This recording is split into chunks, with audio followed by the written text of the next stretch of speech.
எங்களை எங்கள் பாவங்களை மன்னியும், நரகங்களை காப்பாற்றும், விண்ணுலை பாதை நடத்தியருளும்,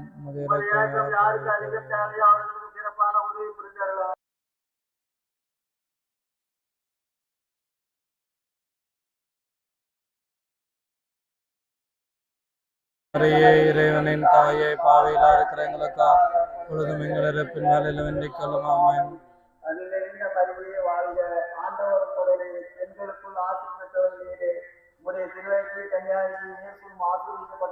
புனித மரியே இறைவனின் தாயை, பாவையிலா இருக்கிற எங்களுக்கா நாங்கள் எத்தனையோ பாவிகளாக இருந்தாலும் நாங்கள் இந்த மன்றாடியே இந்த 33 மணி நேர ஜபத்தில் ஒரு தோற்றங்களோடு ஒன்றாக கூட்டி திருக்குமாரன் பாவத்தில் காணிக்கையாக வைத்து எங்களை மன்றாடுகிறோம். ஆமென்.